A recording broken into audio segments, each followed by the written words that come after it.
Hello friends, എല്ലാവർക്കും നമസ്കാരം. അപ്പോൾ എല്ലാവർക്കും ഇന്നത്തെ ഒരു അടിപൊളി വിശേഷത്തിലേക്ക് തന്നെ സ്വാഗതം. അങ്ങനെ നമ്മുടെ ഗോവിന്ദും രേഖയും ഗീതുവും ഒക്കെ ഹോസ്പിറ്റലിലേക്ക് എത്തിയിരിക്കുകയാണ്. ഈ സമയം എല്ലാവരും നന്നായിട്ട് വിളിക്കുന്നുണ്ട്, മോളെ പ്രിയെ കണ്ണ് തുറക്കും മോളെ എന്ന്. പക്ഷേ പ്രിയ കണ്ണ് തുറക്കുന്നില്ല. അപ്പോൾ ഗോവിന്ദന് ഭയങ്കര പേടിയായി. മോളെ കണ്ണ് തുറക്കും മോളെ, കണ്ണ് തുറക്കും മോളെ. എവിടെ? പ്രിയ ഒന്ന് കേൾക്കുന്ന പോലുമില്ല, ഒറ്റ അനക്കവും ഇല്ല. പ്രിയയെ നേരെ അവിടെ എമർജൻസിയിലേക്ക് കയറ്റി. അപ്പോൾ ഗോവിന്ദ് ഡോക്ടറോട് ചെന്ന് പറയുക, ഡോക്ടറെ ഒന്ന് നോക്ക് ഡോക്ടറെ, എൻ്റെ അനിയത്തിക്ക് എന്താ പറ്റിയെന്നൊന്ന് നോക്ക് ഡോക്ടറെ, ഒരു കുഴപ്പമുണ്ടായിരുന്നില്ല. എന്താ ഈ കുട്ടിക്ക് പറ്റിയത്? അതൊക്കെ പിന്നീട് പറയാം. ഡോക്ടർ ആദ്യം എൻ്റെ അനിയത്തിക്ക് എന്താ സംഭവിച്ചെന്ന് പരിശോധിക്കുക. അത് കേട്ടതും ഡോക്ടർ പെട്ടെന്ന് തന്നെ പ്രിയയെ പരിശോധിക്കുകയാണ്. പ്രിയയെ നന്നായിട്ട് പരിശോധിക്കുക. പൾസും ഹാർട്ട് ബീറ്റും പിന്നെ BP ഒക്കെ പരിശോധിച്ചു. ഒരു രക്ഷയുമില്ല. ഡോക്ടറിനാകെ പേടിയായി. അപ്പോൾ ഗീതു പ്രിയ സ്റ്റെയർ കേസിൽ നിന്ന് വീണതിന് ശേഷം ബ്ലീഡിങ്ങും ഉണ്ടായിരുന്നു ഡോക്ടറെ, 2 ആഴ്ചയും കൂടി ഉള്ളൂ ഡെലിവറിക്ക് എന്നൊക്കെ. അതൊക്കെ ഇപ്പം എന്തിനാ ഇവിടെ പറയുന്നേ? എന്തായാലും എൻ്റെ പ്രിയമോക്ക് ഒരു കുഴപ്പമില്ലല്ലോ ഡോക്ടറെ, നന്നായിട്ടൊന്ന് പരിശോധിക്കുക ഡോക്ടറെ എന്നും പറഞ്ഞ് ഗോവിന്ദ് വീണ്ടും പറയുക. അത് കേട്ടതും ഡോക്ടർ നന്നായിട്ട് പരിശോധിച്ചു. വീണ്ടും പരിശോധിക്കുക. ഡോക്ടറിനാണെങ്കിൽ എന്ത് പറയണമെന്നൊരു പിടിയില്ല. അതെ കുട്ടിക്ക് ചലനമുണ്ട്, പെട്ടെന്ന് തന്നെ ഗൈനക്കോളജിസ്റ്റിനെ വിളിക്ക് എന്നും സിസ്റ്റർമാരോട് പറയാണ്. അത് കേട്ടതും ഗോവിന്ദന് ആശ്വാസമായി. അപ്പോൾ ഗോവിന്ദ് ഡോക്ടറോട് ചോദിക്കുക, അമ്മയ്ക്കും കുഞ്ഞിനും ഒരു കുഴപ്പമില്ലല്ലോ അല്ലേ ഡോക്ടറെ? താൽക്കാലിക മയക്കമല്ലേ എന്നും. അപ്പോൾ നമ്മുടെ ഡോക്ടർ ഒന്നും കൂടെ പൾസ് ചെക്ക് ചെയ്തു. അപ്പോൾ ഗോവിന്ദ്, ഡോക്ടർ വീണ്ടും ചെക്ക് ചെയ്യേണ്ട ആവശ്യമില്ല, എൻ്റെ പ്രിയമൊക്കെ ഒരു കുഴപ്പമില്ല. അപ്പോൾ ഡോക്ടർ, സോറി, അമ്മയ്ക്ക് പൾസ് ഒട്ടും കിട്ടുന്നില്ല, ഹാർട്ട് ബീറ്റും ഇല്ല എന്നും പറയാണ്. അത് കേട്ടതും എല്ലാവരും ഞെട്ടിപ്പോയി. ഞെട്ടലോടുകൂടെ എല്ലാവരും പ്രിയയെ തന്നെ നോക്കുക. അപ്പോൾ ഗോവിന്ദ് പ്രിയയെ നോക്കി ഒന്ന് കരഞ്ഞു. മോളെ പ്രിയെ എഴുന്നേക്ക് മോളെ. ഡോക്ടറെ, എന്താ ഡോക്ടറെ ഇത്? എൻ്റെ പ്രിയമോളെ നന്നായിട്ടൊന്ന് പരിശോധിക്കുക, അവൾക്ക് ഒരു കുഴപ്പവും സംഭവിക്കില്ല. അങ്ങനെ അത്ര പെട്ടെന്നൊന്നും അവൾക്ക് ഞങ്ങളെ വിട്ടു പോകാൻ പറ്റില്ല ഡോക്ടറെ, അവൾക്ക് എന്നെ വിട്ടു പോകാൻ ഒരിക്കലും പറ്റില്ല ഡോക്ടറെ, ഒന്ന് പരിശോധിക്കുക ഡോക്ടറെ എന്നും. ഇത് കേട്ടതും നമ്മുടെ ഡോക്ടർ വീണ്ടും പൾസ് ചെക്ക് ചെയ്യുക. സോറി സർ എന്നും ഡോക്ടർ പറയുകയാണ്. ഈ സമയം ഗോവിന്ദൻ്റെ അച്ഛൻ മാധവൻ നായർ പറഞ്ഞ കാര്യങ്ങൾ ഗോവിന്ദൻ്റെ കാതിലേക്ക് കടന്നു വരികയാണ്. അതെ മോനെ, ഞാൻ ഈ മണ്ണിൽ നിന്ന് പോയാലും നിനക്ക് കൂട്ടായി ഒരാളുണ്ടാവും, നിന്നെ സ്നേഹിക്കാൻ ഒരാൾ നിൻ്റെ കൂടെ എപ്പോഴും ഉണ്ടാവും. എന്നിട്ട് ആ കൈക്കുഞ്ഞിനെ കയ്യിലെടുത്ത കാര്യവും ആ പ്രിയയാണ് ഗോവിന്ദന് ജീവിക്കാനുള്ള ഒരു ആഗ്രഹം കൊടുത്ത കാര്യവും ഒക്കെ ഗോവിന്ദ് ആലോചിക്കുകയാണ്. അപ്പോൾ പ്രിയ ഈ കിടക്കുന്ന അവസ്ഥ കണ്ട് ഗോവിന്ദന് സഹിക്കാൻ പറ്റുന്നില്ല. ഇല്ല, എൻ്റെ അനിയത്തിക്ക് എന്നെ വിട്ടു പോകാൻ കഴിയില്ല. എൻ്റെ അച്ഛൻ എനിക്ക് വാക്ക് തന്നതാ, എൻ്റെ ജീവിതകാലം മുഴുവനും എൻ്റെ അനിയത്തി എൻ്റെ കൂടെ ഉണ്ടാവുമെന്ന്. നോക്ക് ഡോക്ടറെ, നന്നായിട്ടൊന്ന് നോക്ക് ഡോക്ടറെ എന്നും പറയാം. സോറി സാർ, ഞാൻ പറഞ്ഞില്ലേ, പൾസും ഹാർട്ട് ബീറ്റും ഒന്നുമില്ല, പിന്നെ നോക്കിയിട്ട് കാര്യമില്ല, കുട്ടിക്ക് ചലനമുണ്ട്, കുട്ടിയെ ഓപ്പറേഷൻ ചെയ്ത് പുറത്തെടുക്കാം, എത്രയും പെട്ടെന്ന് ഓപ്പറേഷൻ തിയേറ്ററിലേക്ക് മാറ്റം ചെയ്യാം. അത് കേട്ടതും ഗോവിന്ദ് ഭയങ്കരമായിട്ട് കരയുക. അപ്പോൾ ഗീതുവും രേഖയും ഒക്കെ കരയുക. എല്ലാവർക്കും സങ്കടം സഹിക്കാൻ പറ്റുന്നില്ല. അയ്യപ്പൻ നായർക്ക് കരച്ചിൽ വന്നിട്ട് അയ്യപ്പൻ നായർ പേടിച്ച് നിൽക്കുക. ഈ സമയം ഗോവിന്ദ് കരഞ്ഞുകൊണ്ട് പ്രിയയുടെ നെഞ്ചിലേക്ക് ചാഞ്ഞു കിടന്നു. എൻ്റെ പൊന്നുമോളെ, ഈ ഏട്ടനെ വിട്ടു പോകാൻ നിനക്ക് പറ്റില്ല, കണ്ണ് തുറക്കും മോളെ എന്നും പറഞ്ഞുകൊണ്ട് ഗോവിന്ദ് വിളിച്ചു. പക്ഷേ കേട്ടില്ല. അപ്പോഴും ഗോവിന്ദൻ്റെ കാതിൽ ആ ശബ്ദം തുളഞ്ഞു കയറി. അതെ, ടൂം എന്നൊരു ശബ്ദം. അത് പ്രിയയുടെ നെഞ്ചിടിപ്പാണ്. അത് മനസ്സിലായതും ഗോവിന്ദ് പെട്ടെന്ന് വീണ്ടും കാതാ വെച്ച് അമർത്തി നോക്കി. ആ ശബ്ദം ഗോവിന്ദൻ്റെ കാതിലൂടെ തുളച്ചു കയറി. ഗോവിന്ദ് പെട്ടെന്ന് ചാടി എഴുന്നേറ്റു.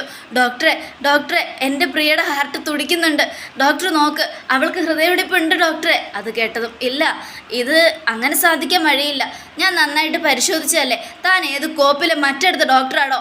എൻ്റെ പ്രിയയ്ക്ക് ഹൃദയമിടിപ്പുണ്ടെന്ന് പറഞ്ഞിട്ട് തനിക്കെന്താ വിശ്വസിക്കാൻ പറ്റാത്തത്? താനൊന്ന് പരിശോധിക്കേ, മര്യാദയ്ക്ക് പരിശോധിക്കാനല്ലേ പറഞ്ഞത്? കണ്ണേട്ടാ, ഇങ്ങനെ ടെൻഷനാകാതെ എന്നും പറഞ്ഞ് എല്ലാവരും തടഞ്ഞു. ഇല്ല ഗീതു, എൻ്റെ പ്രിയയ്ക്ക് ഒരാപത്ത് സംഭവിച്ചിട്ടില്ല, അങ്ങനെ ഒരാപത്ത് സംഭവിക്കുകയല്ല, എൻ്റെ പ്രിയയ്ക്ക് ഒരു കുഴപ്പമില്ല ഗീതു എന്നൊക്കെ പറയണ ഗോവിന്ദ്. കണ്ണേട്ടനൊന്ന് സമാധാനിക്കുക, എടോ തന്നോടാ പറഞ്ഞതൊന്ന് പരിശോധിക്കാൻ. അത് കേട്ടതും ആ ഡോക്ടർ പേടിച്ച് വിറച്ചിങ്ങനെ നിൽക്കുക. അപ്പോഴേക്കും ഗൈനക്കോളജിസ്റ്റ് വന്നു. ഗൈനക്കോളജിസ്റ്റ് വന്നതും പ്രിയയെ പരിശോധിക്കുകയാണ്. ഹാർട്ടിലാണ് പരിശോധിക്കുന്നത്. ആ സമയത്ത് പ്രിയയുടെ ഹാർട്ട് ഇടിപ്പ് ഡോക്ടറും കേട്ടു. ഇത് ഭയങ്കര അത്ഭുതമാണല്ലോ, കുട്ടിയുടെ ഹാർട്ട് ഇടിക്കുന്നുണ്ട്, എന്തായാലും എത്രയും പെട്ടെന്ന് ഓപ്പറേഷൻ തിയേറ്ററിലേക്ക് കയറ്റാം, പെട്ടെന്ന് തന്നെ സിസേറിയൻ ചെയ്യണം എന്നൊക്കെ പറഞ്ഞുകൊണ്ട് പ്രിയയെ ഓപ്പറേഷൻ തിയേറ്ററിലേക്ക് കയറ്റുകയാണ്. എല്ലാവർക്കും സന്തോഷമായി. അതായത് പ്രിയയ്ക്ക് ചെറിയൊരു ഹാർട്ട് ഇടിപ്പ്, ആ ഇടിപ്പിലൂടെ പ്രിയയെയും കുഞ്ഞിനെയും രക്ഷിക്കണമെന്ന് ഗോവിന്ദ് അവരുടെ മുൻപിൽ അപേക്ഷിച്ചു. നമുക്ക് രക്ഷിക്കാം ഗോവിന്ദ് എന്നും പറഞ്ഞുകൊണ്ട് ഡോക്ടർ അകത്തേക്ക് പോയത്. ഈ സമയം കണ്ടോ ഗീതു, കുഴപ്പമൊന്നുമില്ല, ആ കുട്ടി ഡോക്ടറിന് തെറ്റുപറ്റിയതാന്നേ, ആ ഡോക്ടർക്ക് ഒരു മണ്ടനാ, അതുകൊണ്ട് എൻ്റെ പ്രിയയുടെ ഹാർട്ട് ഇടിപ്പ് നിന്നുപോയെന്ന് അയാൾ പറഞ്ഞത്. അങ്ങനെ അവൾക്ക് എന്നെ വിട്ടേച്ച് പോകാൻ പറ്റുമോ? എന്നെ വിട്ടേച്ച് അവൾ പോകുമോ? ഏയ്, എവിടെയും പോകില്ല, എൻ്റെ പ്രിയമോള് എന്നെ വിട്ടിട്ട് എവിടെയും പോയില്ല ഗീതു എന്നും പറഞ്ഞുകൊണ്ട് ഗോവിന്ദ് സമനില തെറ്റിയ അവസ്ഥയായി. കണ്ണേട്ട അവിടെ ഇരിക്കുക കണ്ണേട്ട, ഞാനേ അമ്മയെ ഒന്ന് കാണട്ടെ. അല്ലട വരണേ, അമ്മ എവിടെ? അത് കേട്ടതും അമ്മയ്ക്ക് വരുന്ന വഴി BP കൂടി ഗോവിന്ദേട്ട, അമ്മയെ അവിടെ നഴ്സിംഗ് റൂമിൽ ഇരുത്തിയിരിക്കുക. എന്നാലേ ഞാൻ പോയി അമ്മയോടൊന്ന് പറയട്ടെ, നമ്മുടെ പ്രിയമോൾക്ക് കുഴപ്പമൊന്നുമില്ലയെന്ന്. കണ്ണേട്ട അവിടെ ഇരിക്കേ കണ്ണേട്ട, ഞാൻ പോയി പറഞ്ഞോളാം അമ്മയോട്. എന്നാലേ ഞാൻ രഞ്ജുവിനെ വിളിച്ചു പറയട്ടെ, രഞ്ജുവിനോട് ഞാൻ പറഞ്ഞോളാം. നീ പറയുമല്ലോ അല്ലേ ഗീതു? ഞാൻ പറഞ്ഞോളാം. കണ്ണേട്ടൻ ധൈര്യമായിട്ടിരിക്കും ഗീതു, പ്രിയമോൾക്ക് ഒരാപത്ത് സംഭവിക്കില്ല, ധൈര്യമായിട്ടിരിക്കും എന്നും പറയാണ്. ഈ സമയം ആകെ ടെൻഷൻ അടിച്ച് നമ്മുടെ ഗോവിന്ദ് ഇങ്ങനെ നിൽക്കുക. അപ്പോഴേക്കും രേഖ അങ്ങോട്ട് പോവുകയാണ്. ഞാൻ പോയി രാധികാമ്മയെ നോക്കിയിട്ട് വരാമെന്നും പറഞ്ഞുകൊണ്ട് രേഖ അങ്ങോട്ട് പോയതും ഗീതു വരുണിനോട് വരണേട്ടാ സൂക്ഷിച്ചോണേ എന്നും പറയാം. ഞാൻ നോക്കിക്കോളാം ഗീതു. അപ്പോൾ നമ്മുടെ ഗീതു നേരെ ചെന്ന് അയ്യപ്പേട്ടനോട്, അയ്യപ്പേട്ട കണ്ണേട്ടൻ ആകെ സമനില തെറ്റിയ അവസ്ഥയാണ്, എന്ത് പറയണം എന്ത് ചെയ്യണമെന്ന് കണ്ണേട്ടൻ അറിയില്ല.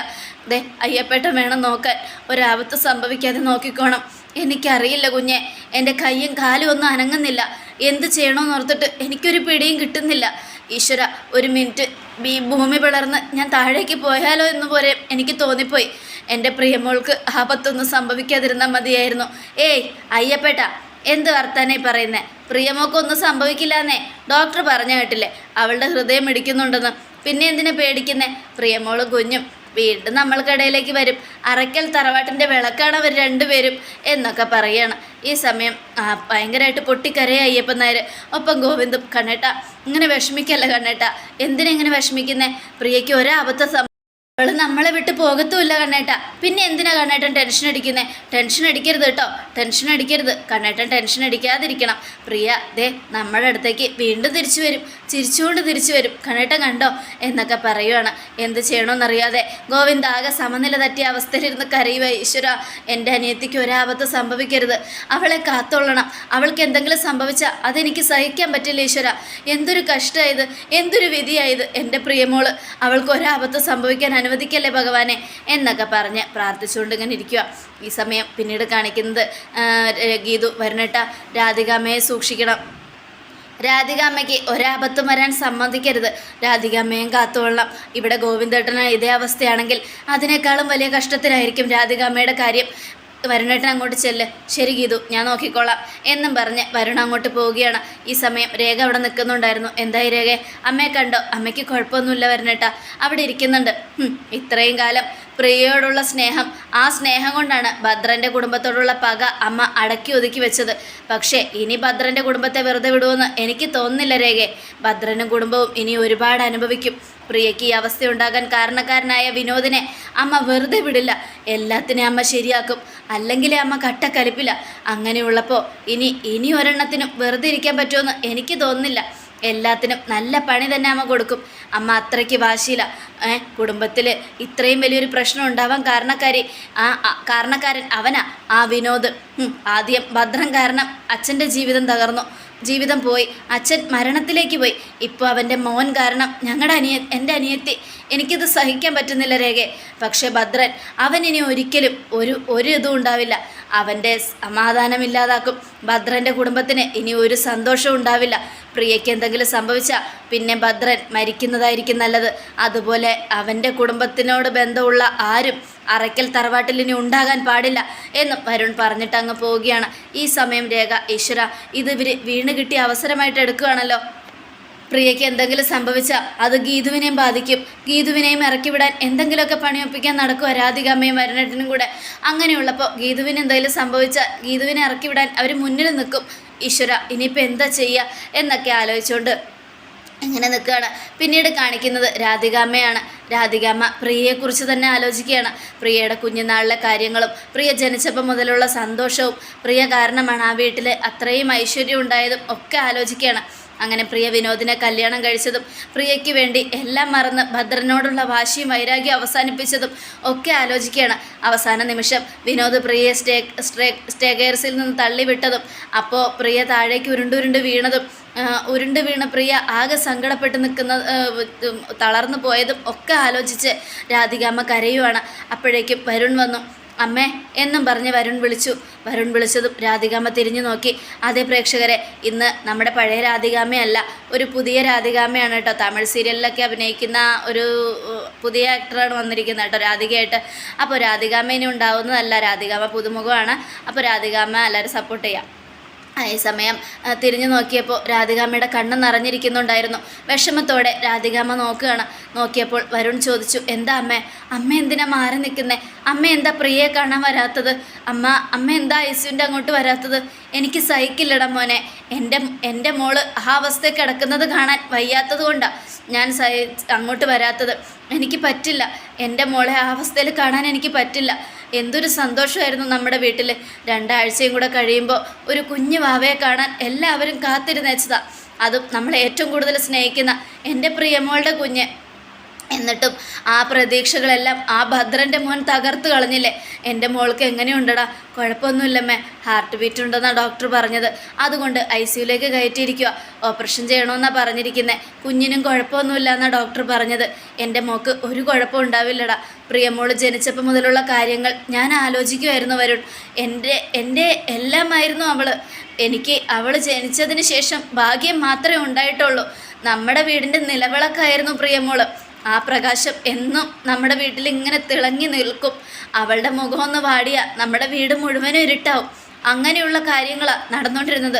പക്ഷേ ഇന്ന് അവൾ കിടക്കുന്ന കിടപ്പ് കാണുമ്പോൾ എനിക്കത് സഹിക്കുന്നില്ല മോനെ. എൻ്റെ മോൾക്ക് ഒരാപത്ത് സംഭവിക്കാതെ കാത്തോളണേ ഭഗവാനെ എന്നൊക്കെ പറഞ്ഞ് പ്രിയ നമ്മുടെ രാധിക കരയുക. അമ്മ കരയണ്ട അമ്മേ, അങ്ങനെ ഒന്നും സംഭവിക്കില്ല. ഇല്ല മോനെ, എനിക്ക് നല്ല പേടിയുണ്ട്. മരിക്കണോ ജീവിക്കണോ എന്നും പറഞ്ഞ് അവൾ മരണത്തോട് മല്ലടിക്കുക. എനിക്ക് ഡോക്ടർ പറയുന്നൊന്നും കേൾക്കാൻ വയ്യാത്തത് കൊണ്ടാണ് ഞാൻ അങ്ങോട്ട് വരാത്തത്. അവൾ ICUയിൽ കിടക്കുന്ന കിടപ്പ് എനിക്ക് കാണാൻ വയ്യ. അത് സഹിക്കാൻ പറ്റില്ല. അത് സഹിക്കാനുള്ള ശക്തി എനിക്കില്ല. എൻ്റെ മോളെ കാണുമ്പോൾ എനിക്ക് എൻ്റെ ഹൃദയമിടിപ്പ് നിന്ന് പോകുന്ന അവസ്ഥ. എനിക്ക് എന്ത് ചെയ്യണമെന്നോ എന്ത് പറയണമെന്നോ അറിയില്ല മോനെ. എൻ്റെ മോൾക്ക് ഒരാപത്ത് സംഭവിക്കാതെ കാത്തോളണമെന്നുള്ള പ്രാർത്ഥന മാത്രമേ എനിക്കുള്ളൂ. ആ ഭദ്രൻ, അവനോട് ഞാൻ ഇത്രയും നാൾ ക്ഷമിച്ചത് എൻ്റെ മോളെക്കുറിച്ച് ഓർത്ത് മാത്രമാണ്. എൻ്റെ മോളുടെ ജീവിതം അവൻ്റെ മോൻ്റെ കയ്യിലാണല്ലോ എന്നോർത്ത് മാത്രമാണ്. എൻ്റെ മോള് അവൻ്റെ മോനെ സ്നേഹിച്ചതുകൊണ്ട് മാത്രമാണ്. ഇല്ലായിരുന്നെങ്കിൽ അവനെ ഞാൻ എന്നെ തകർത്താനെ. ഇതിപ്പോൾ അവനൊരു ജീവിതം കൊടുത്തതിന് ശേഷം എൻ്റെ മോളുടെ ജീവിതം താറുമാറാക്കിയ അവനെയും അവൻ്റെ അച്ഛനെയും ഞാൻ വെറുതെ വിടില്ല. ആദ്യം എൻ്റെ മാധവേട്ടൻ, അത് കഴിഞ്ഞ് എൻ്റെ മോള്, എൻ്റെ പേരക്കുട്ടി, എല്ലാത്തിനെയും ഇല്ലാതാക്കാൻ ശ്രമിച്ച വിനോദും ഭദ്രനും ഇനി ജീവിച്ചിരിക്കാൻ പാടില്ല. ഇനി ഈ രാധിക അടങ്ങിയിരിക്കില്ല. അവനോട് ബന്ധമുള്ള ആരും ഇനി അറയ്ക്കൽ തറവാട്ടിലുണ്ടാകില്ല. എൻ്റെ പ്രിയമോളെ ഈ അവസ്ഥയിലാക്കി അവനും ഇനി അറയ്ക്കലിലേക്ക് കാലെടുത്ത് കുത്തില്ല എന്നൊക്കെ പറഞ്ഞ് രാധിക രണ്ടും കൽപ്പിച്ച് നിൽക്കുക. അമ്മേ, അത് തന്നെയാണ് ഞാനും രേഖയോട് പറഞ്ഞത്. ഭദ്രനെയും അവൻ്റെ കുടുംബത്തെയും വെറുതെ വിടരുതമ്മേ എന്നും നമ്മുടെ വരുണും അത് കേട്ടതും, ഇല്ല മോനെ, വെറുതെ ഞാൻ വിടില്ല. ഈ ഹോസ്പിറ്റലിൽ നിന്നൊന്നും ഞാൻ വീട്ടിലേക്ക് ചെല്ലട്ടെ. അതിനുശേഷം ആ വിനോദിനെ എന്താ ചെയ്യേണ്ടതെന്ന് എനിക്ക് നന്നായിട്ടറിയാം. പ്രിയമോൾക്ക് വേണ്ടിയാ നമ്മളെല്ലാം സഹിച്ചത്. പ്രിയമോളുടെ ജീവന് വേണ്ടിയാ നമ്മൾ ഇത്രയും നാളും ക്ഷമിച്ചത്. എന്നിട്ടും അണയാൻ പോകുന്നത് പോലെ എൻ്റെ മോൾ ആളിക്കത്തുന്നത് കാണുമ്പോൾ എനിക്ക് സഹിക്കാൻ പറ്റുന്നില്ല.